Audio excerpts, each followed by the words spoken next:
Una carta, diu així: estimadíssims amics i amigues de Terrassa, estimadíssims Marcel, Anna, Roger, Andrés, Laura i a tots els i les imprescindibles que avui sou aquí a Terrassa, gràcies per tanta complicitat i estima. Des d'Òmnium mai hauríem volgut impulsar amb altres entitats una campanya per recuperar els drets i les llibertats, però el retorn a la foscor del franquisme és evident i avui som aquí, dempeus, denunciant que tots podem ser víctimes de la repressió, que demà pot ser tu, però alhora que serem al teu costat defensant la llibertat. Cada dia veiem més clar com tothom pot ser hostatge de la censura o víctima de l'autocensura, però també sabem que seguirem compartint en la lluita per vides compartides en dignitat i llibertat, per transformar la por en esperança i cultura sense renúncies.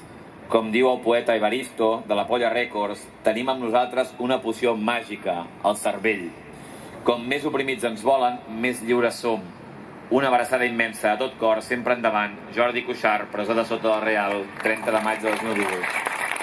Cultural, porque la cultura, y alguno me dirá, bueno, en fin, lo dijo el Che Guevara, la cultura os hará libres, el conocimiento os hará libres, lo dijo Aristóteles, y es lo que tenemos. Si la cultura empapa a la gente, si la cultura nos muestra de modo ficticio, en obras de teatro, los responsables de la cultura, los directores de cine hacen obras relativas a la problemática que tiene la gente, obras realistas, obras costumbristas, incluso con ficción.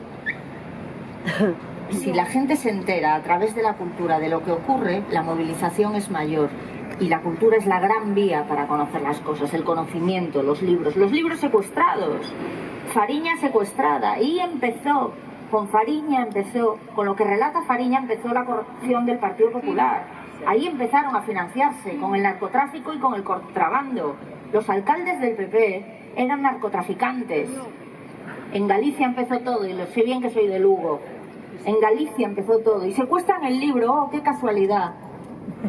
Y ahora resulta que a Público también nos han puesto una demanda por haber reproducido lo que decía el libro sobre el alcalde que dice que estaba limpio de polvo y paja, cosa que es mentira y que en Galicia sabemos absolutamente de sobra. Pero él nos pone una demanda.